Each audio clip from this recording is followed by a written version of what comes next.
मला इथे येऊन सगळ्या माझ्या जुन्या आठवणी ताज्या झालेल्या आहेत.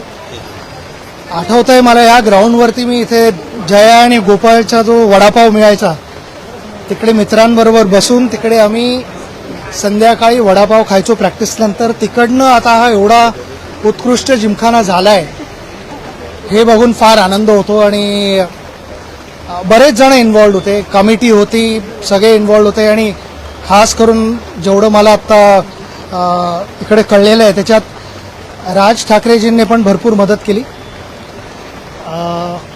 नुसतं परमिशन घ्यायला नाही पण I think he was also involved in designing आणि सगळ्या छोट्या छोट्या गोष्टी. सर्वात आनंद काय होतोय की आपले महान क्रिकेटपटू जे नुसते शिवाजी पार्क जिमखान्याला नाही खेळले पण मुंबईलाही खेळले आणि भारताचंही नाव मोठं केलं, त्यांच्या आठवणी आहात क्लबमध्ये. एक ट्रेडिशन जे आपलं आत्तापर्यंत शिवाजी पार्क जिमखान्याचं आहे ते रिवाईव्ह केलेलं आहे, तसंच ठेवलेलं आहे. आणि मॉडर्न गोष्टी आहेत. सर्वात इम्पॉर्टंट गोष्ट इथे मला बघून जो आनंद झालेला आहे तो मुलींसाठी इथे ड्रेसिंग रूम्स केलेले आहेत, चेंजिंग रूम्स केलेले आहेत. त्या मला वाटत नाही फारशा कुठे झालेल्या आहेत आत्तापर्यंत. माझी हीच एक रिक्वेस्ट असेल सगळ्या क्लब्सना आणि अथॉरिटीजना जे परमिशन देतात ते, की मुलींचा क्रिकेट आता पुढे जाते चांगलं.